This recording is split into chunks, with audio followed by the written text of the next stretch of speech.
میں نے کہا میاں صاحب دھماکہ کرتے ورنہ قوم آپ کا دھماکہ کر دے گی۔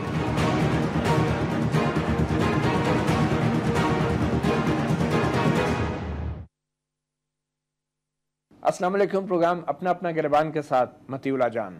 آج یوم تکبیر ہے۔ 28 مئی 1998 کو پاکستان دنیا کی پہلی اسلامی ایٹمی طاقت بن گیا تھا۔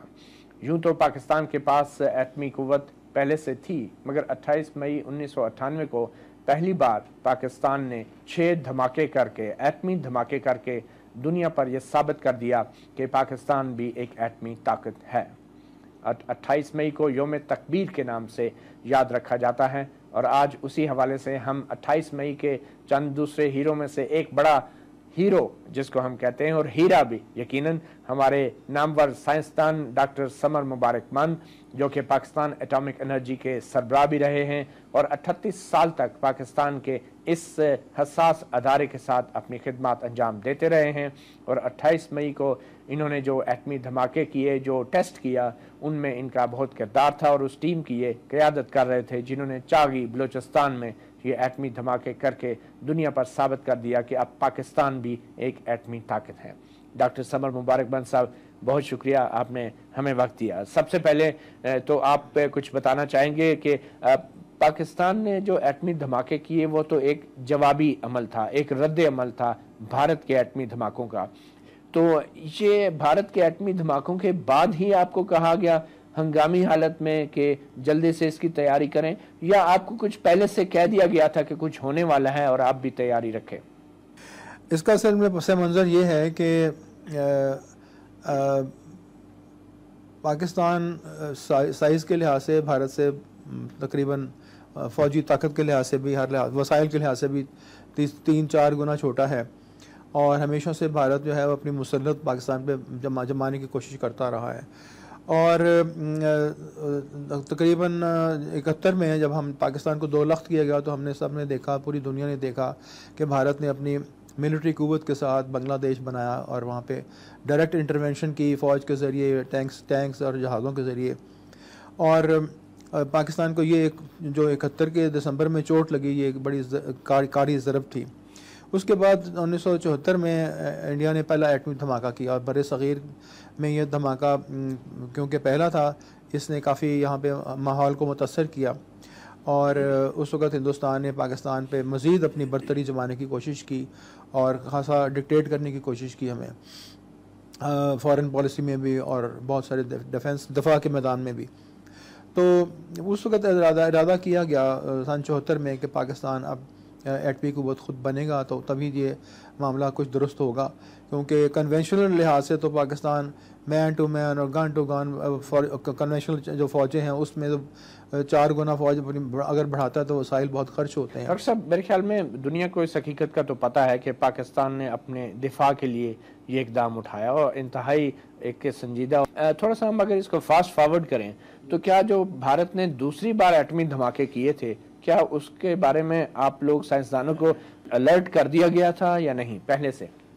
ایسے تھا کہ جب پہلی دفعہ دھماکے انہوں نے کیے اور ہم نے اپنا ایٹمی پروگرام اس کو تیاری پھر شروع کر دی، اور چاغی کی سائٹ کی سلیکشن ہوئی 1976 میں، اور وہاں پہ سرنگیں بنانے کی تیاری شروع ہوئی، کام مکمل کیا گیا، اور 1980 تک وہ سارا کام مکمل ہو گیا تھا۔ یہ سرنگیں وغیرہ جو بنتی ہیں یہ 8-10 دن میں تو بن نہیں سکتی، یہ کافی پہلے سے اس کا سوچنا پڑتا ہے۔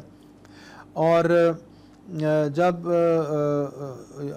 1998 میں بھارت نے دھماکے کیے تو وہ ان کے پہلے دھماکوں کا ایک تسلسل تھا، وہ چاہتے تھے کہ ہم نے اب ہائیڈروجن، مگر آپ کو ان دھماکوں کا پہلے سے پتہ نہیں چلا؟ ہمیں اس کا تھوڑا سا 1996 میں امریکن کے سیٹلائٹس نے کچھ تھوڑی سی وارننگ دی تھی کہ بھارت پوکھران میں کوئی ایٹمی دھماکوں کی تیاری کر رہا ہے۔ 96 میں؟ ہاں، 96 کی جنوری کی بات ہے۔ اچھا۔ تو اس وقت ہم نے پھر اپنے وہاں پہ دھماکوں کی تیاری کافی حد تک کر لی تھی، اور ہمیں خیال تھا کہ اگر اب بھارت نے دھماکے کرنے ہیں تو ہمیں فوراً تیار ہونا چاہیے۔ اور یہ 96 میں بات ہو رہی ہے نواز شریف صاحب کے دور کی؟ 96 کی جنوری کی بات ہے۔ جنوری کی؟ جی ٹھیک۔ تو بے نظیر بھٹو صاحبہ کی سیکنڈ گورنمنٹ بھی تھی، تو آپ کو پتا ہوگا بہتر۔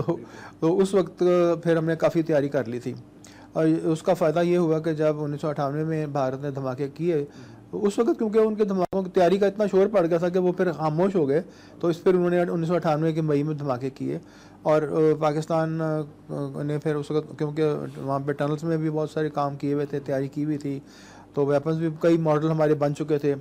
ہماری یہ ایک سائنٹیفک ضرورت تھی، ہمارا رد عمل نہیں تھا، ہماری ایک سائنٹیفک ضرورت تھی کہ ہم نے پچھلے 1980 کی دہائی سے 90 کی دہائی تک سارے جو ڈفرینٹ ماڈلز، مختلف ماڈلز تیار کیے ہیں ایٹم بامس کے، ان کو ٹیسٹ کرنا جو ہمارے لیے لازمی تھا. تو ذرا عام آدمی کی سمجھ بوجھ کے لیے سمجھانا چاہیں گے کہ یہ کون سے ماڈل تھے جو کہ ٹیسٹ ہوئے؟ دیکھیں، ایک تو آپ ابتدا میں جب آپ کام یہ شروع کرتے ہیں تو آپ کا جو بام کا سائز ہے وہ بہت بڑا ہوتا ہے، اور پھر آہستہ آہستہ آپ کی ٹیکنالوجی بہتر ہوتی چلی جاتی ہے تو آپ چھوٹے سائز کے بامز بنانے شروع کرتے ہیں. پھر آپ اپنی ضرورت کو سامنے رکھ کے فائٹر ایئر کرافٹ کے لیے بامز بناتے ہیں، پھر اپنی میسائلز، چھوٹی میسائلز کے لیے بام بناتے ہیں، پھر بڑی کے لیے بام بناتے ہیں، سب میرینز کے لیے. تو ہر اپنی ضرورت کے مطابق آپ مختلف ماڈل تیار کرتے ہیں. تو ہماری یہ سائنٹیفک ضرورت تھی کہ ہم ان کو کہیں ٹیسٹ آؤٹ کر سکیں. تو اب ہمیں تو ہمارے پاس پریشر تھا گورنمنٹ پہ کہ ہمیں ٹیسٹ کرنے دیں، لیکن حکومت نے کہا کہ جب تک دوبارہ 74 کے بعد بہت سال گزر گئے ہیں، تو جب تک دوبارہ ہمیں انڈیا موقع نہ فراہم کرے، کوئی ایسی شرارت نہ کرے، تو تب تک ہم ذرا خاموش رہیں تو بہتر ہے. تو اس لیے گورنمنٹ نے کچھ ذمہ داری کا، مختلف حکومتیں گزری ہیں، انہوں نے ذمہ داری کا ثبوت دیتے ہوئے ہمیں نہیں کرنے دیا ٹیسٹ.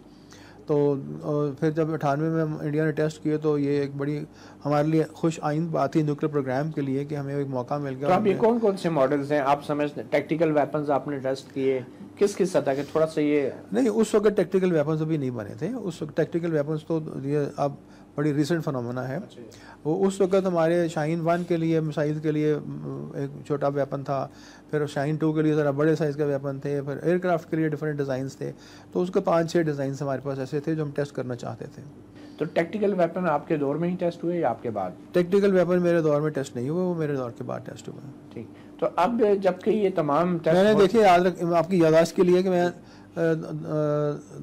سن 65 سے لے کے اور 2000 تک 38 سال اٹامک انرجی کمیشن سے منسلک رہا ہوں، اور 2000 سے 1 جنوری 2001 سے لے کے اور 2007 کے آخر تک پھر میں نیسکوم کا چیئرمین رہا ہوں، جہاں پہ ساری ہم نے نیوکلیر وار ہیڈز اور میسائلز بنائی ہیں.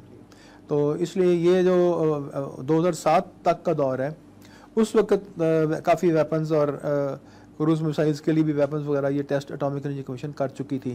گو کہ میں وہاں نہیں تھا، لیکن وہ اس وقت تک ٹیسٹ ہو چکے تھے. اچھا، یہ بتائیں گے کہ اب عام لوگوں کو یہ کہانیاں سننے کی ملتی ہیں کہ پاکستان کے 2 بڑے ایٹمی جو سائنسدان ہیں، ڈاکٹر عبدالقدیر خان اور ڈاکٹر سمر مبارک من، ان دونوں کے درمیان کچھ فرق ہے، دونوں کی فیلڈ ڈیفرنٹ ہے. تو آپ تھوڑا طالب علموں کو اور لوگوں کو ایکسپلین کرنا چاہیں گے کہ کیا فرق ہے آپ کی فیلڈ میں اور ان کی فیلڈ میں؟ دیکھیے، میں ان کی بات تو خیر اتنی زیادہ نہیں کر، مختصر سی بات کر سکتا ہوں جتنا مجھے علم ہے اور جتنا انہوں نے خود بھی بتایا ہوا دنیا کو. ڈاکٹر صاحب تو ایک میٹلرجسٹ ہے جنہوں نے میٹلرجی پڑھی تھی. میٹلرجی ہوتی ہے جن میں آپ مختلف جو دھاتیں ہیں ان کی سائنس کس طرح ان کو جمع اکٹھا کر کے الائز بنا سکتے ہیں، دھاتوں کی پراپرٹیز کیا ہوتی ہیں. اور ان کی PhD بیلجیم کی تھی اور وہ اسی میٹلرجی میں ہی تھی. اور اس میٹلرجی میں یورینیم شامل نہیں تھا. مطلب وہ میٹلرجی جو یورپ میں پڑھاتے ہیں وہ پاکستانیوں کو خاص خیال رکھتے ہیں کہ ان کو یورینیم کے بارے میں کچھ نہ بتایا جائے. میری جو سائنس PhD تھی وہ ایکسپیریمنٹل نیوکلیر فزکس کی PhD تھی، جو خالصتاً نیوکلیر پروگرام کے لیے ہی جو ضرورتیں ہوتی ہیں وہ سارا وہاں پہ پڑھایا جاتا ہے.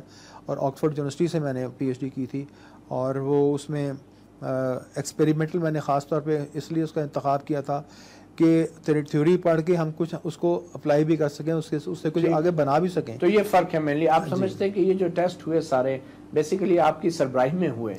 دیکھیں جی، ٹیسٹ تو بات یہ ہے کہ ذمہ داری ہی اٹامک انرجی کمیشن کی تھی. وہ ہماری ادارے کی ابتدا سے یہ ذمہ داری تھی کہ آپ نے نیوکلیر پروگرام چلانا ہے. 1972 میں جب ایک کانفرنس ہوئی ملتان میں جس میں فیصلہ کیا گیا نیوکلیر پروگرام کا آغاز کرنے کا، ذوالفقار علی بھٹو صاحب نے سارے سائنٹسٹ جمع کیے پاکستان کے. اس وقت ڈاکٹر خان صاحب تو پاکستان میں نہیں تھے، وہ تو ابھی باہر. اچھا، اس وقت یہ فیصلہ ہوا تھا کہ اٹامک انرجی کمیشن جو ہے یہ سارا کام کرے گی. اچھا، یہ تمام جب تیاریاں ہو رہی تھی ٹیسٹ کی، تو اس میں آپ ڈاکٹر AQ خان کے ساتھ رابطے میں رہتے تھے یا کوئی ہدایات؟ نہیں، ان سے ہمارا کوئی تعلق نہیں تھا نا، تو پھر وہ ٹیسٹنگ سے ان کا کوئی تعلق نہیں تھا. ٹیسٹنگ کا کوئی تعلق جی نہیں، نہ ان کا ٹیسٹنگ سے تعلق تھا، نہ ان کا ایٹم بم بنانے سے کوئی تعلق تھا، بالکل قطعاً کوئی تعلق نہیں تھا. ان کو اٹامک انرجی کمیشن سے یورینیم فراہم ہوتا تھا، جس کو وہ اپنی ری پروسیسنگ پلانٹ میں سے گزار کے، انریچمنٹ پلانٹ میں سے گزار کے، انریچ کر کے واپس اٹامک انرجی کمیشن کو دے دیتے تھے. بم کو بنانا اٹامک انرجی کمیشن کا کام تھا، ڈیزائن کرنا ان کا کام تھا، ٹیکنالوجی بھی آپ لوگوں ٹیسٹ کرنا بھی ان کا کام تھا. ٹیکنالوجی بھی ظاہر ہے ٹیکنالوجی سینٹریفیوجز اور سارا جو ہے جی نہیں، سائنٹسٹ جو ٹیکنالوجی ہے نا سینٹریفیوجز کی، یہ جو ریفائن کرتے ہیں یورینیم، جو انریچمنٹ کرتے ہیں، یہ وہ ٹیکنالوجی ہے جو کوہوٹے میں ڈاکٹر خان صاحب نے بڑی محنت سے وہاں پہ لگائی ہے، وہ ان کی فیلڈ ہے. اچھا وہ سینسٹیو. اچھا جو الزامات لگے بین الاقوامی سطح پر AQ خان صاحب پہ کہ یہ سینٹریفیوجز اور اس کی ٹیکنالوجی کی اسمگلنگ میں ملوث رہے، تو کیا آپ سے بھی کوئی پوچھ گچھ ہوئی ان تحقیقات کے دوران مشرف صاحب کے دور میں؟ نہیں، اللہ معاف کرے، میرا کوئی تعلق نہیں ہے سینٹریفیوج سے، نہ میرا ٹیکنالوجی فراہم کسی کو کرنے سے کوئی تعلق ہے. میں تو اٹامک ویپنز بنانے میں منسلک تھا، اور وہ جو ٹیکنالوجی ٹرانسفر ہوئی ہے پاکستان سے باہر، جہاں تک کہ دنیا میں پبلش ڈیٹا اویلیبل ہے، انٹرنیشنل اٹامک ایجنسی کے انفارمیشن سے اویلیبل ہے، وہ یورینیم انریچمنٹ تک ہی اس کا تعلق ہے. مطلب وہ AQ خان صاحب کی فیلڈ، وہ ہماری فیلڈ نہیں تھی، اور اس میں کچھ لیبیا کو ٹرانسفر ہوئی اور کچھ ایران کو ٹرانسفر ہوئی. تو اس حوالے سے کتنے اسٹرکٹ تھے سارے انتظامات ہوتے تھے؟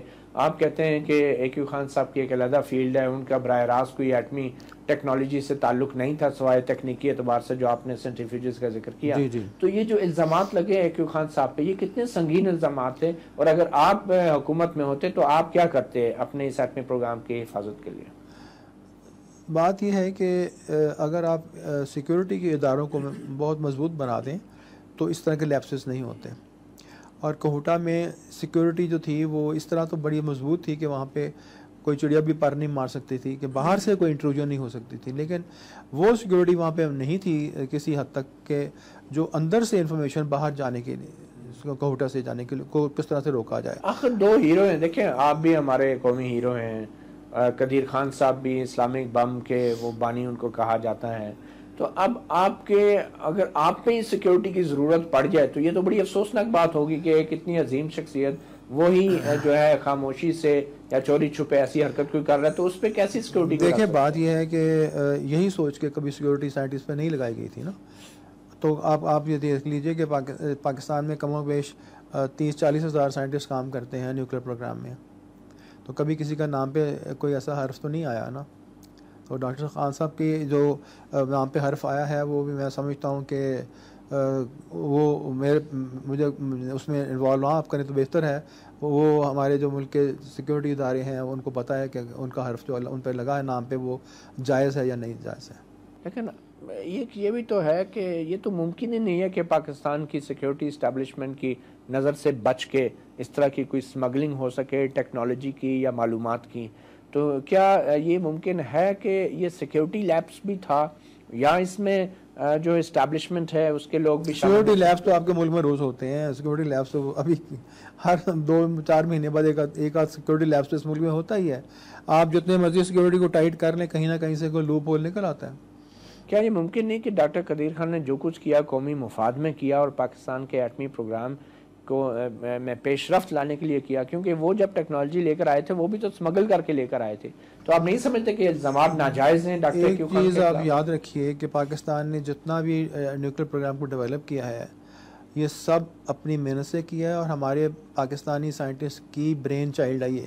جو ڈاکٹر صاحب باہر سے ٹیکنالوجی لے کر آئے ہیں وہ اس میں بہت کم اس کا حصہ ہے جو اس وقت کوہوٹے میں ٹیکنالوجی موجود ہے. وہ ساری ٹیکنالوجی بہت پرانی ٹیکنالوجی تھی. کوہوٹے میں جو اس وقت ٹیکنالوجی موجود ہے وہ ساری جو ڈاکٹر صاحب کے ٹیم کے سائنٹسٹ تھے انہوں نے ایب انیشو زیرو سے اس کو ایوالو کیا ہے. یہ پاکستان کے برینز کو آپ کمتر مت سمجھیں. نہیں تو قدیر خان بھی پاکستانی ہیں. کیا یہ کیسے ہے کہ اگر کام سارا اٹامک انرجی نے کیا ہے اور آج ہم بات کرتے ہیں AQ خان صاحب جو ہیں وہ ہیرو ہیں اور پاکستان کے ایٹم بم کے بانی ہیں، اس طرح کے القابات جو ہیں آپ ان سے ایگری کرتے ہیں؟ نہیں، میں نے ایسی بات نہیں کی. میں نے آپ کو بالکل کلیئر کر لیا کہ ان کا کام تھا یورینیم کے انریچمنٹ، اور اٹامک انرجی کا کام تھا ویپن کا تھیوریٹیکل ڈیزائن اور مینوفیکچر اور ٹیسٹنگ سائٹ بنانا. اچھا یہ بتائیں کتنا سنگین جرم کیا قدیر خان صاحب نے؟ اور میں نے آپ سے پہلے بھی کہا اگر آپ حکومت میں ہوتے ہیں مشرف کی جگہ پہ تو کیا آپ انہیں معاف کر دیتے؟ مجھے جہاں تک علم ہے وہ یہ ہے کہ ڈاکٹر صاحب نے ٹیلی ویژن پہ آ کے اور ایک تقریر کی تھی جس میں انہوں نے اپنے جرم کا اعتراف کر کے اور قوم سے معافی مانگی تھی. یہ 2003 کی بات ہے. تو اگر انہوں نے کچھ نہیں کیا تھا تو ان کو یہ قوم ٹیلی ویژن پہ آ کے یہ تقریر نہیں کرنی چاہیے. اگر وہ کہتے ہیں دباؤ میں مانگی گئی معافی منگوائی اس کا جواب یہ ہے کہ آپ کے سامنے مثال موجود ہے چیف جسٹس افتخار چودھری صاحب کی، جن کو مشرف صاحب نے اپنے پاس بلایا تھا اور ان کے آگے کچھ کاغذ رکھے تھے کہ یہ آپ نے بے قاعدگیاں کی ہیں اپنے ٹی اے بلز میں، گاڑیوں کے پیٹرول وغیرہ میں، جو کچھ بھی انفارمیشن تھی وہ اس زمانے میں ہم نے سنی تھی، اور ان کو کہا تھا کہ آپ اپنا ریزائن دے دیں. چیف جسٹس نے کہا تھا کہ میں نے کوئی بے قاعدگی نہیں کی، میں ریزائن نہیں دیتا. تو چیف جسٹس سے تو ڈاکٹر عبدالقدیر خان صاحب کا اس وقت سٹیٹس بہت بڑا تھا، پبلک میں ان کی بہت زیادہ عزت تھی. اگر ڈاکٹر صاحب نے کے اوپر کوئی ایسا انہوں نے کام نہیں غلط کیا تھا تو ان کو بھی چاہیے تھا اس کو جواب دے دیتے مشرف صاحب کو کہ میں کیوں ٹیلی ویژن پہ آ کے ہمارے اشتہار چھاپ کے پرولیفریشن کے تو ہم نے سب نے دیکھے ہیں، ٹائمز میگزین پہ چھپے، نیوز انہوں نے پہ قربانی دی، سارے الزام اپنے سر لے لیے، دوسروں کے الزامات بھی نہیں. تو کسی اور نے ٹیکنالوجی تو باہر نہیں دی تھی. کس نے اور یہ کام کیا تھا کہ وہ اس کے وہ الزام اپنے سر پہ لے رہے تھے. یہ کوئی کرسچین ڈاکٹرن ہے کہ وہ ایک بندہ جا کے پادری کے آگے وہ کنفیشن کر لے اور کہے کہ میں نے ساری امت کو معاف کرا دیا. ایسی بات نہیں تھی. کسی اور نے کوئی ٹیکنالوجی کسی کو فراہم نہیں کی، کوئی کسی غلط کام میں ملوث نہیں تھا، تو وہ کسی کا جرم تو معاف نہیں کروا رہے تھے. اگر انہوں نے بھی نہیں کیا تھا تو ان کو آ کے تقریر نہیں کرنی چاہیے تھی. ان کو ٹھیک معاف کیا گیا. میرا تو خیال ہے کہ یہ معاف کیا گیا یا نہیں کیا گیا یہ مجھے نہیں پتا، وہ آپ دیکھ لیں اب کیا سچویشن ہے. نہیں it's not for me to say that. Don't get me, مجھے اس میں ڈالیں. سائنٹسٹ ہیں نا ہم، میں پولیٹیشین نہیں ہوں. میں نے ان کو کوئی ان پہ چارج نہیں لگایا. میں ان کو معاف کرنے والا نہیں ہوں. سنگینی آپ سے بہتر کوئی نہیں جان سکتا. آپ کے خیال میں انہیں معاف کرنا چاہیے تھا یا نہیں؟ میں جرم کی سنگینی سے واقف نہیں ہوں. جرم کی سنگینی سے واقف وہ ادارے ہیں جنہوں نے اس وقت ان کے انویسٹیگیشن کی تھی. جرم کی سنگینی سے واقف ان کو پتا ہوگا کیا ان کے پاس. تو مشرف کا فیصلہ درست تھا معاف کرنے کا؟ مشرف کا فیصلہ درست، انہوں نے جب ایک قوم سے معافی مانگ لی تو قوم نے معاف کر دیا نا. مشرف صاحب نے انڈیویجول کیپیسٹی میں تو ان کو کوئی معاف نہیں کیا ہوگا، تو قوم نے معاف کر دیا. جب ایک انسان ٹیلی ویژن تو آپ واقعی سمجھتے ہیں کہ قوم نے انہیں معاف کر دیا؟ میرا تو خیال ہے کر دیا. اور یہ قوم نے درست فیصلہ کیا؟ درست فیصلہ ہی کیا. اور کیا اس کو کیا ایک کو گھسیٹنے کی ضرورت تو نہیں ہے. ایک انسان جب آ کے کہتا ہے ایم سوری تو بات ختم ہو جانی چاہیے. ایک چھوٹی سی بریک لیتے ہیں. ڈاکٹر سمر مبارکمان پاکستان کے عظیم ایٹمی سائنسدان. ایک وقفے کے بعد ان سے گفتگو جاری رہے گی.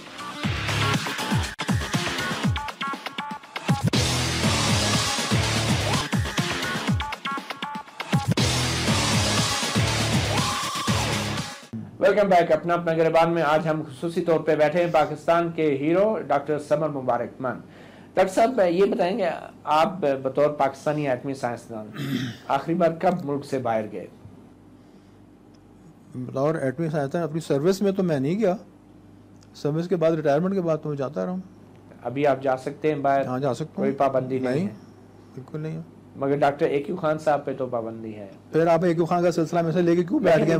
میرا اس سے کوئی تعلق نہیں ہے نا. یہ پابندیاں جو ہیں کسی بھی ایٹمی سائنسدان پہ پاکستان کسی پہ بھی نہیں لگتی ہیں. آپ کو کوئی مشکلات کا سامنا کرنا پڑتا ہے؟ کسی بھی نہیں لگتی ہیں. ہر سائنٹسٹ پہ نہیں لگتی ہیں. جو لوگ ریٹائر ہو جاتے ہیں ان کو بس ایک دفعہ انفارم کرنا پڑتا ہے خاص اداروں کو، اور اس کے بعد وہ ان کو ویزا مل جاتا ہے، وہ جا سکتے ہیں جب جہاں چاہیں. اور آپ بھی ٹریول کرتے ہیں؟ ہاں میں ٹریول کرتا ہوں. ایسا ایشو نہیں ہے؟ نہیں کوئی ایشو نہیں. اچھا واپس آتے ہیں پولیٹیکل گورنمنٹس کے اوپر. بہت آپ نے کہا کہ جو ہے پاکستان نے بہت پہلے سے کام شروع کر دیا تھا، مگر ایکچولی کون سے سال میں پاکستان نے ایٹم بم بنا لیا تھا؟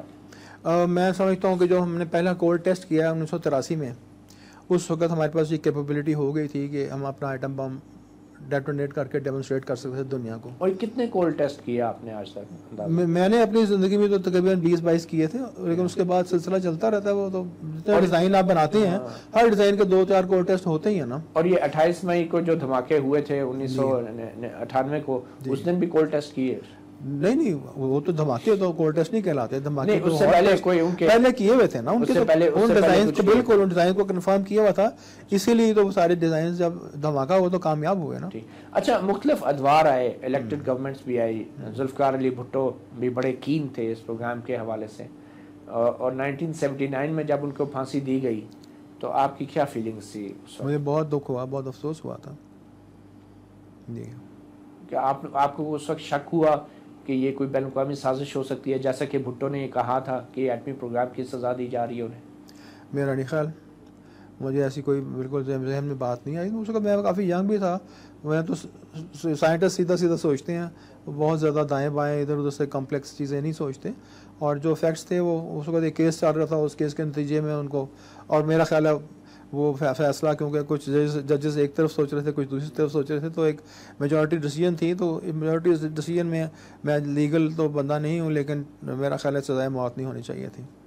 نہیں ہونی چاہیے. اچھا یہ بتائیں کہ اب جب بے نظیر بھٹو کی گورنمنٹ آئی جنرل ضیاء کی ڈیتھ کے بعد، تو بے نظیر بھٹو نے ایک بیان میں کہا تھا کہ ان کو ایٹمی پروگرام کے بارے میں اندھیرے میں رکھا جاتا ہے. تو ملک کی منتخب وزیر اعظم کو اور وزیر اعظموں کو کیا واقعی ایٹمی پروگرام سے دور رکھا جاتا ہے؟ مجھے تو اس بات کا علم نہیں ہے. میرا خیال ہے کہ وزیر اعظم فنڈنگ ایشو کرتے ہیں، پیسے دیتے ہیں پروگرام کے لیے، تو کوئی بریفنگ لے کے پیسے دیتے ہیں، ایسے تو نہیں دیتے ہیں. تو پتہ ہوگا ان کو.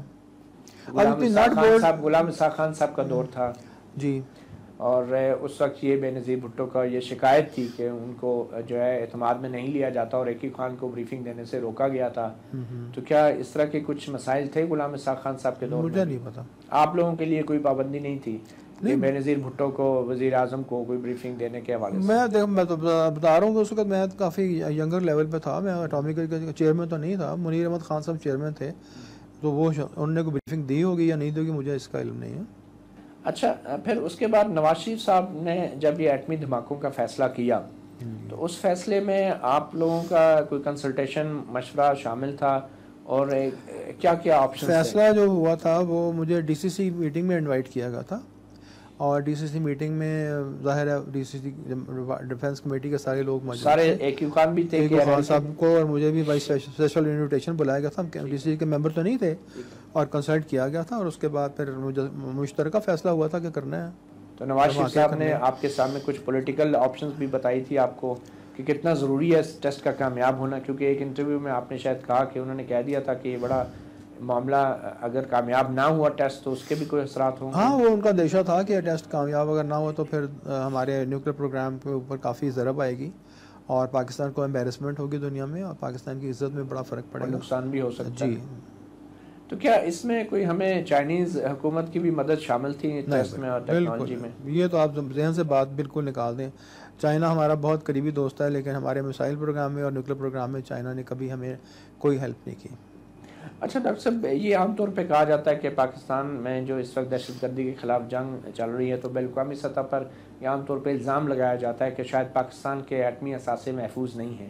ان کے تحفظ کے حوالے سے آپ کچھ لوگوں کو ایکسپلین کرنا چاہیں گے کہ کچھ لوگوں کا خیال ہے کہ یہ وہ ٹیکنالوجی ہے کہ لوگ جیب میں ڈال کے گھوم پھر سکتے ہیں، تو تھوڑا سا ایک عام آدمی کو بتانے کے لیے آپ کیا کچھ کہیں گے؟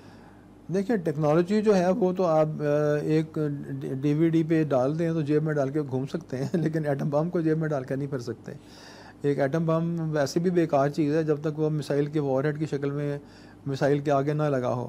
تو ایک میسائل جس کے آگے وار ہیڈ لگا ہو، اس کا تقریباً 30 ٹن کی چیز ہوتی ہے، 30-35 ٹن کا اس کا حجم ہوتا ہے، اور وہ ایک لانچر سے لانچ ہو سکتی ہے. وہ بھی جیب میں ڈال کے کوئی نہیں پھر سکتا. ایک بہت بڑے بڑے سسٹمز ہیں، بڑے کمپلیکیٹڈ سسٹمز ہیں، ان کی بیچ میں بڑی سیفٹیز لگی ہوئی ہیں، بلٹ ان سیفٹیز ہیں، جو کہ صرف جو لوگ اس کی لانچنگ کے لیے ذمہ دار ہیں ان کے پاس وہ سیفٹی کیز ہوتی ہیں، اور وہ اس طرح سے عام فہم آدمی کے اگر قبضے میں کوئی چیز آ بھی جائے تو وہ بیکار ہے، اس کے لیے چلا نہیں سکتے اس کو.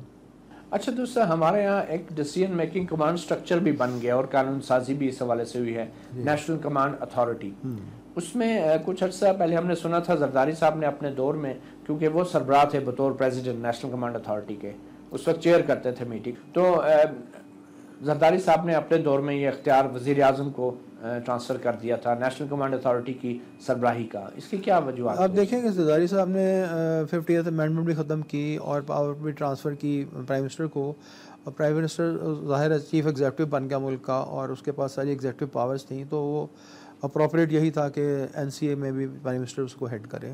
تو پرائم منسٹر، اب کوئی بھی پرائم منسٹر جب ہوتا ہے ملک کا تو وہی نیشنل کمانڈ اتھارٹی کو ہیڈ کرتا ہے. اچھا، ان ایٹمی ہتھیاروں کا اصل کنٹرول جو ہے وہ کس کے پاس ہے؟ وہ کیا یہ آرمی چیف کے انڈر کنٹرول ہوتا ہے یا پرائم منسٹر آف پاکستان کے؟ نہیں یہ میرا خیال جہاں تک ہے یہ مجھے اب پتہ نہیں ہے اس کا ایگزیکٹلی اسٹرکچر کیا ہے، کیونکہ مجھے وہاں سے ریٹائر ہوا ہوئے بھی اب 8 سال ہو گئے. آپ کے دور میں کیا تو اس وقت تو ابھی یہ بن رہا تھا سارا کمانڈ اینڈ کنٹرول اتھارٹی، اس وقت شیپ لے رہی تھی. تو اس وقت تو یہی سوچ جو تھی وہ یہی تھی کہ وہ پرائم منسٹر کے نیچے پھر ایک چھوٹی سی باڈی ہوگی جس میں chairman joint chief of staff ہوں گے، شاید آرمی چیف اور ایئر چیف بھی ہوں، مجھے یہ اچھی طرح سے یاد نہیں ہے. تو وہ 2-3 لوگ پھر پرائم منسٹر کے نیچے ہوں گے، پھر اس کے بعد وہ ڈیسیجن میکنگ ہوگی. امریکہ میں عام طور پہ یہ دیکھا جاتا ہے کہ جب امریکی صدر موو کرتا ہے تو اس کے پاس کچھ نیوکلیر کوڈز ہوتے ہیں، کچھ بریف کیس ہوتے ہیں. کیا پاکستان کے اندر بھی ایٹمی ہتھیاروں کو لانچ کرنے کا یا میسائلز کو لانچ کرنے کا کوئی اس طرح کے کوڈ کا میکینزم ہے جو پرائم منسٹر، پریزیڈنٹ یا آرمی چیف کے ساتھ ہوتا ہے؟ ان کے ساتھ ہوتا ہے یا نہیں ہوتا یہ تو مجھے علم نہیں ہے، لیکن مجھے یہ پتہ ہے کہ کوڈ ضرور ہوتے ہیں جو آرمی کوڈز کہلاتے ہیں، اور اس کے بغیر کوئی میسائل کو آپ لانچ نہیں کر سکتے، آرم نہیں کر سکتے. اور وہ کوڈ جو ہیں آرمی چیف، پرائم منسٹر کے پاس، دونوں کے پاس ہوتے ہیں یا صرف؟ مجھے علم نہیں ہے کہ اچھا کون شیئر کرتا ہے. ٹیکنیکلی اب پاکستان کے ایٹمی ہتھیار جو ہیں وہ تیار حالت میں موجود ہیں اور ڈپلائڈ بھی ہیں. دیکھیں ہتھیار اس وقت ہوتے ہیں تیار جس وقت کہ کوئی سچویشن میں تناؤ پیدا ہو جائے، تو اس وقت پھر وہ اس کو کیا جاتا ہے، اسمبل کیا جاتا ہے. اسمبل فارم میں نہیں رکھا جاتا. جی نہیں رکھا جاتا. مگر ان کو اسمبل کرنے کے لیے کیا سائنٹسٹ کی ضرورت ہوتی ہے یا جو ٹیکنیشینز ہیں آلریڈی وہ ہینڈ اوور ہو چکے ہیں؟ جو ہینڈ اوور ہوئے ویپنز وہ ادارے ہیں فوج کے اور نیوی اور ایئر فورس کے، کر سکتے ہیں. وہ ان کو ٹریننگ ان کو ہوتی ہے، وہ کر سکتے ہیں سارے کام. ٹھیک. اچھا ڈاکٹر صاحب، ہمارے ہاں نیوکلیر فزکس کی جو ایجوکیشن ہے وہ کتنی ایڈوانسڈ ہے پاکستان کی یونیورسٹیوں میں، اور کیا مسائل ہیں پاکستانی اسٹوڈنٹس کے لیے کہ انٹرنیشنلی بھی وہ یہ ایجوکیشن حاصل کر سکیں؟ اگر آپ سمجھتے ہیں کہ نیوکلیر ویپنز پروگرام کے لیے کوئی بندہ فزکس پڑھے تو وہ تو کوئی بھی دنیا کا ادارہ آپ کو نہیں پڑھائے گا. صرف فنڈامنٹل چیزیں پڑھائیں گے، فنڈامنٹل پرنسپل پڑھائیں گے کہ کیسے فشن ہوتی ہے، کیسے ڈیٹونیشن ہوتی ہے، ڈیٹونک فزکس پڑھا دیں گے ایز اے سبجیکٹ، لیکن ویپنز کے ڈیزائنز اور ان کی تیاری کے بارے میں کوئی ذکر نہیں ہوگا. یہ سارے کسی جگہ پہ، ہاں سطح پہ پاکستان میں بھی نہیں ہے، ظاہر باہر بھی نہیں ہے.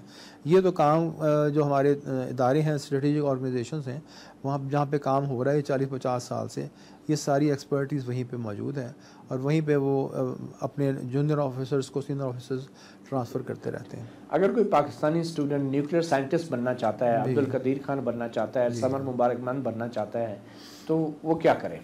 وہ میرا خیال ہے کہ بہت اچھے گریڈ سے فزکس میں پی ایچ ڈی کرے، پاکستان سے کرے، باہر سے کرے، ڈزنٹ میٹر، لیکن وہ سبجیکٹ ڈائریکٹلی ریلیونٹ نہیں ہوگا ویپن سے، لیکن نیوکلیر فزکس سے ہوگا. تو فزکس میں کسی بھی سبجیکٹ میں پی ایچ ڈی کر لے، میتھمیٹکس میں کر لے، اور میکینیکل انجینئرنگ میں کر لے، ایکسپلوسیو انجینئرنگ میں کر لے، کیمیکل ٹیکنالوجی میں کر لے، تو وہ اس پروگرام میں کام کرنا شروع کرے اور محنت سے کام کرے تو ظاہر ہے ٹاپ پہ پہنچ سکتا ہے. پاکستان میں پہلے بھی نیوکلیر فزکس اور فزکس کی فیلڈ میں دنیا میں ریکگنیشن رہی ہے پاکستانیوں کی، سائنٹسٹ کی. ڈاکٹر عبدالسلام جو تھے، تو ایز اے سائنٹسٹ جو ڈاکٹر عبدالسلام جس طریقے سے مجبوری کی حالت میں پاکستان انہیں چھوڑنا پڑا، ان حالات کو آپ کیسے یاد کرتے ہیں؟ انفارچونیٹ بات تھی، بہت انفارچونیٹ بات تھی. میرا خیال ہے سائنٹسٹ تو ہیں، وہ سائنٹسٹ ہوتے ہیں، ان کو ہمیں اون کرنا چاہیے، ان کو اس ملک میں کام کرنے کے لیے ایک پلیٹ فارم دینا چاہیے. اور کوئی تھوڑے سے اگر مذہبی اختلاف ہوں تو وہ پاکستان میں آفٹر آل مائنورٹیز بھی رہتی ہیں، سب فرقے رہتے ہیں اسلام کے بھی، اور اس میں کوئی ایسی بات نہیں ہونی چاہیے. لیکن ڈاکٹر سلام صاحب کی اپنی چوائس بھی تھی کہ بہت جلدی اپنے کیریئر کے دوران وہ گورنمنٹ کالج لاہور میں پڑھایا کرتے تھے، وہ چلے گئے باہر امپیریل کالج میں، وہاں پہ پی ایچ ڈی کی، پھر وہیں پہ کام کرتے رہے بہت سال. پھر اس کے بعد وہ ٹریس میں انہوں نے سینٹر بنا لیا، وہاں کام کرتے رہے. تو انہوں نے اپنی زندگی باہر ہی گزاری ہے. تو کبھی کبھی پاکستان آیا کرتے تھے، بہت دیر تک ایڈوائزر ٹو دی پریزیڈنٹ بھی رہے، ایوب خان صاحب کے ایڈوائزر رہے، میرا خیال ہے بھٹو صاحب کے بھی ایڈوائزر رہے. پھر انہوں نے وہ بھی پوسٹ چھوڑ دی. تو کافی ان کا باہر اسٹیبلش تھا سینٹر بھی، اور دنیا میں ان کا کافی نام تھا. لیکن جو وہ کام کر رہے تھے وہاں پہ اس کا کوئی نیوکلیر ویپنس سے تعلق نہیں تھا. وہ تو نہیں تھا آبویسلی، مگر ایز اے فزسٹ اور ایز اے سائنٹسٹ بہت انہوں نے تقریر دی ہے. پاکستانی فزسسٹ کو وہاں پہ بلاتے تھے، ان کو بلا کے ہر سال ان کو سیمینارز میں ان کو ٹریننگ دینی، اسکالرشپ دینا، ان کو داخلے ان کے کروانے یونیورسٹیز میں، کافی ہیلپ کرتے تھے وہ. ایک چھوٹی سی بریک لیتے ہیں. ڈاکٹر سمر مبارک من ہمارے ساتھ ہیں، پاکستان کے عظیم نیوکلیر سائنٹسٹ. وقفے کے بعد.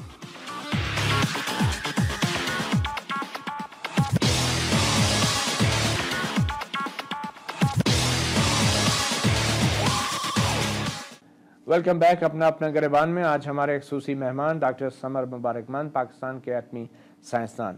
ڈاکٹر صاحب، پاکستان کے اندر ہماری یونیورسٹیز میں تحقیق کی اور آزادی رائے کی اور سوچ کی آزادی کی کتنی فریڈم ہے ہماری یونیورسٹیوں میں، اور کیا معیار ہے ریسرچ کا؟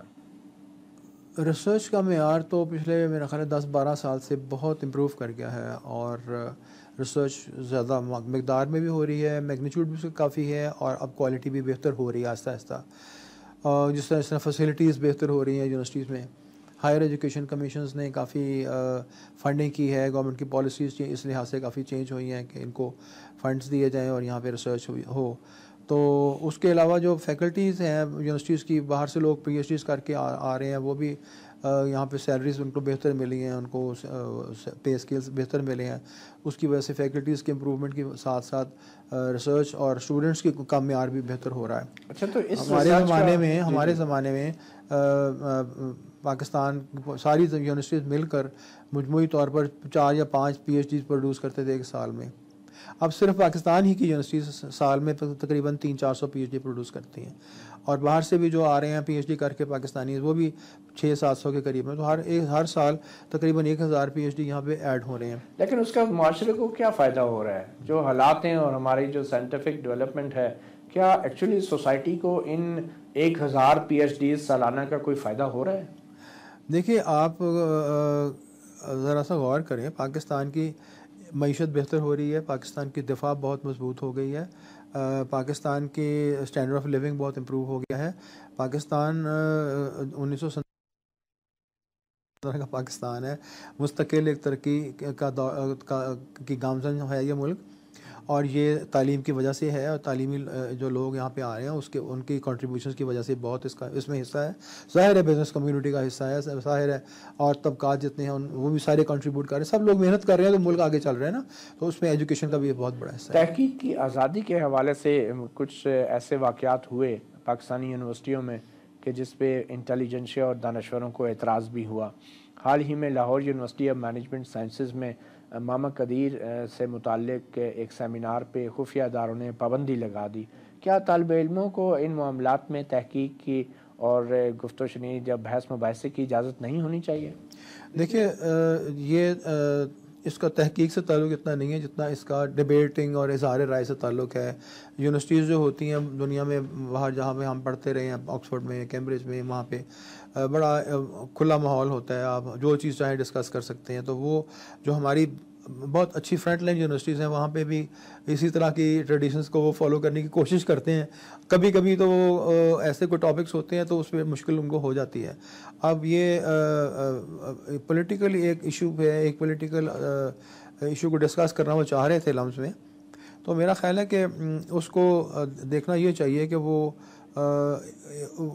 جو ڈسکس کرنا چاہتے ہیں وہ ضرور کریں، لیکن اگر حکومت کو یا سینسٹیو اداروں کو یہ اندیشہ تھا کہ وہ اس ڈسکشن سے کچھ اسٹوڈنٹس کے اوپر غلط تاثر یا یک طرفہ تاثر چلا جائے گا، تو وہاں پہ کچھ ایسے بھی لوگ اس ڈسکشن میں شریک ان کو کر لیتے وہ کہ جو ایک بیلنسڈ ویو اسٹوڈنٹس کو، بچوں کو پیش کر سکتے ہیں.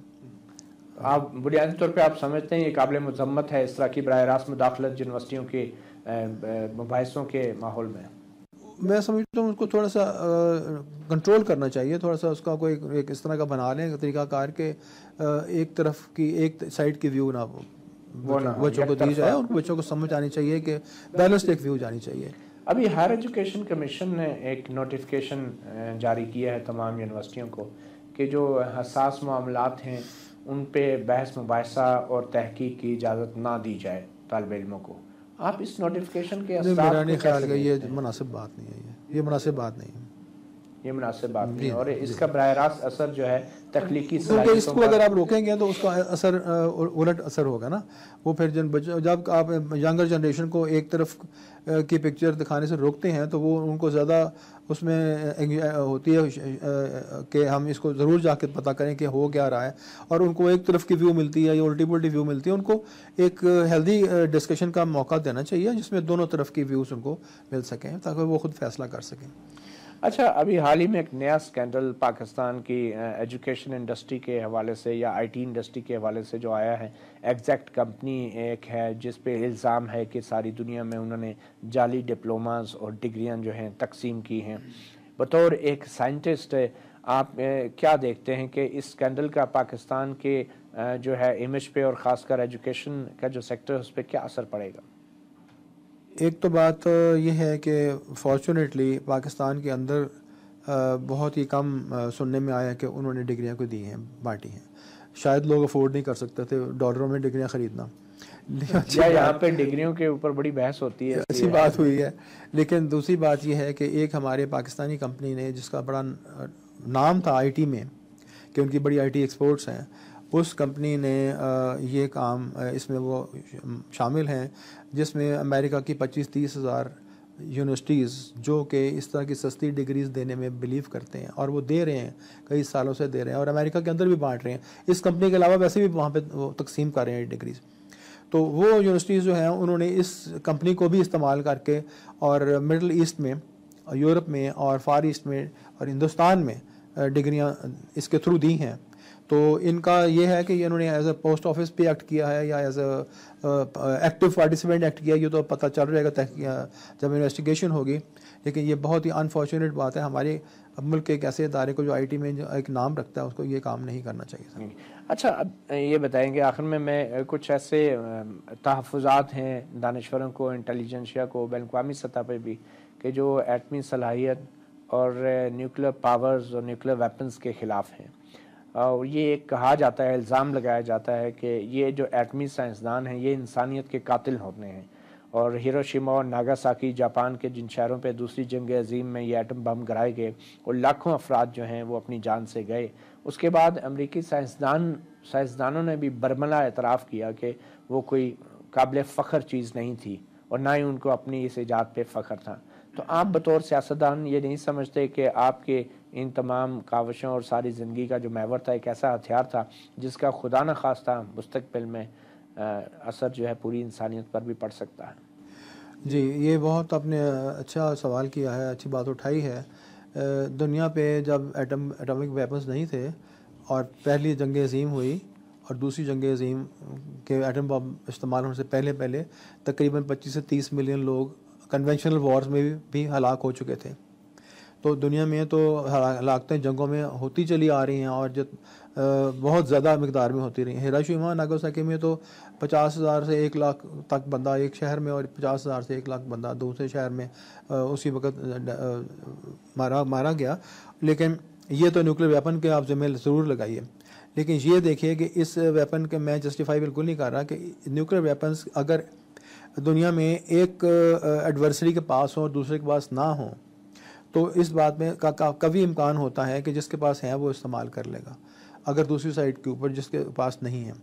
تو اس وقت امریکہ کے پاس تھے تو جاپان کے پاس ساتھ ان کی بڑی سخت جنگ ہو رہی تھی. اور جب پرل ہاربر میں جاپان نے امریکہ کے بہت سارے جہاز ڈبوئے، سمندری جہاز ڈبوئے ایئر اٹیک کے ساتھ، تو امریکہ کو اتنے اس بات کی رنج ہوا، تکلیف ہوئی کہ انہوں نے اس کا بدلہ جا کے ہیروشیما اور ناگاساکی میں نیوکلیر ویپن سے لیا جو امریکہ کے پاس تھے اور ان کے پاس جاپان کے پاس جواب میں کچھ نہیں تھا. اس کے بعد ہم نے کولڈ وار میں دیکھا کہ جواب میں ہوتا تو پھر ہم خوش ہو رہے ہوتے. آج نہیں، جواب میں ہوتا تو پھر یہ وہ استعمال نیوکلیر ویپنز نہ ہوتے، بلکہ پھر یہ جنگیں اس طرح کی جنگ ہوتی بھی نہ، پھر اس میں اتنے ملین لوگ مرتے بھی نہ. جس طرح رشیا اور امریکہ کی کولڈ وار کتنے سال چلی، 25-30 سال اس دنیا میں چلی ہے، دونوں کے پاس نیوکلیر ویپنز تھے نا، تو کوئی ایک بندہ بھی اس کولڈ وار میں نہیں مرا. تو آپ یہ چاہیں گے کہ آپ کے ایٹمی ہتھیار کبھی استعمال نہ ہو؟ نہیں، کبھی استعمال نہ ہو، ایک بیلنس آف پاور مینٹین رکھیں تاکہ اگر ہمارے خلاف استعمال ہوتے ہیں تو ہم بھی ان کے لوگ ماریں گے، عام لوگوں کو ماریں گے. دیکھیے جی، اگر ہمارے خلاف استعمال اگر خدا نہ خواستہ ہوتے ہیں تو پھر ظاہر سے پاکستان اب جواب تو دے سکتا ہے. اگر وہ انسانوں کو مارتے ہیں اس طرف تو ہم بارڈر کے اس طرف انسانوں کو مار دیں گے. لیکن دیکھیں، بات سنیں، یہ نوبت نہیں آئے گی نا. یہ نوبت اس وقت آتی ہے جب بیلنس آف پاور خراب ہو جائے. ایک بڑی سمپل سی بات سمجھنے والی ہے کہ جب دونوں طرف بیلنس آف پاور ہو، جب ایک سائڈ کو پتا ہو کہ میں اگر اٹیک کروں گا تو مطلب مجھ پہ بھی چوٹ لگے گی، تو وہ پھر اٹیک نہیں کرتا. تو وار اس طرح سے پریونٹ ہوتی ہے، نیوکلیر ویپن سے وار پریونٹ ہوتی ہے. آپ سمجھتے ہیں کہ یہ اسلامی بم ہے پاکستان؟ اسلامی بم سے کیا مطلب ہے؟ بم پہ کسی نے کلمہ نہیں پڑھا ہوتا، بم ہوتا ہے، اس میں کون سی بات ہے؟ ایک ویپن ہے. آپ ایک یہاں پہ درہ آدم خیل میں پستول بناتے ہیں، وہ اسلامی پستول ہوتی ہے. مگر اسلام کے نام پہ آپ اپنے ایٹمی پروگرام کے لیے سعودی عرب اور اسلامی ممالک لیبیا سے مدد تو لیتے رہے مالی. دیکھیے وہ ایک پولیٹیکل دور تھا جس وقت کہ پاکستان کے کچھ مسلم الائز تھے جو چاہتے تھے کہ پاکستان ایک نیوکلیر پاور بنے، اور انہوں نے پاکستان کی ہیلپ کی یا نہیں کی، یہ کس حد تک کی مجھے اس کا لیکن یہ درست ہے علم نہیں ہے کہ اسلام کے نام پہ آپ نے پیسے لیے ایٹمی پروگرام کے لیے. اسلام کے نام کا اس میں میرا کوئی خاص تعلق نہیں تھا. مسلمان ممالک ہمارے الائز تھے، وہ الائز نے ایک الائی کی ہیلپ کی مالی طور پہ. اس میں کوئی اسلام کا نام ہوتا تو ہمیں ایران بھی، یہ محض اتفاق تھا کہ آپ کی مدد کرنے اگر والے اسلام کی بات ہوتی تو ہمیں عراق بھی پیسے دیتا، ایران بھی پیسے دیتا، ہمیں سعودی عرب بھی پیسے دیتا، اور بھی سارے پیسے دیتے. کس غیر مسلم ملک نے آپ کی مدد کی ایٹمی پروگرام میں؟ ایٹمی پروگرام میں میرا خیال ہے پاکستانیوں نے پاکستانی کی مدد کی ہے. چائنا نے کی؟ نہیں، چائنا کوئی نہیں، بالکل نہیں. چائنا نے کوئی مدد نہیں، یہ آپ ذہن سے بات نکال دیں. چائنا نے پاکستان کی بالکل مدد نہیں کی. یہ بالکل انڈیجنس پروگرام ہے. آپ مجھے پتہ ہے آپ کا ذہن میں ہوگا کہ یہ بھیڑ بکریاں چلانے والے کا ملک ہے، یہ ایٹم بم کیسے بنا سکتے ہیں؟ اگر ایٹم بم بنا لیا ہم نے، کروز میسائل بنا لی ہم نے، شاہین 1 بنا لی، 2 بنا لی، 3 بنا لی، UAV ڈرون بنا لیا لیزر گائیڈڈ میسائلز والا. اب تو جان چھوڑ دیں آپ کہ باہر سے ہم مانگ رہے ہیں. ہم کچھ نہیں باہر سے لے رہے، سب کچھ یہاں بنا رہے ہیں. بھائی یہ ماننا چاہیے اس قوم کو کہ آپ کی قوم بہت ذہین ہے، یہ سب کام خود کر سکتی ہے. یہ گنواروں کا ملک نہیں ہے. بہت شکریہ ڈاکٹر سمر مبارکمان، پاکستان کے ایٹمی سائنسدان. یقیناً پاکستانیوں کو فخر ہے اپنی ایٹمی طاقت پہ، بلکہ کوئی بھی طاقت جس سے پاکستان کا تحفظ یقینی بنایا جا سکے، کوئی بھی قوت، کوئی بھی ہتھیار، اس پہ پاکستانیوں کو یقیناً فخر ہے. ہم یوم تکبیر منا رہے ہیں 28 مئی کو، اور اس حوالے سے اپنے تمام سائنسدانوں کو ہم خراج عقیدت پیش کرتے ہیں جنہوں نے پاکستان کو ایٹمی قوت دی. مگر سوال پھر بھی یہی ہے کہ اس ایٹمی قوت کے باوجود کیا پاکستان کے عوام اپنی روزمرہ زندگی میں خوشحال ہیں یا نہیں؟ اپنا گریبان سے مطیع اللہ جان کو اجازت دیجیے. اللہ حافظ.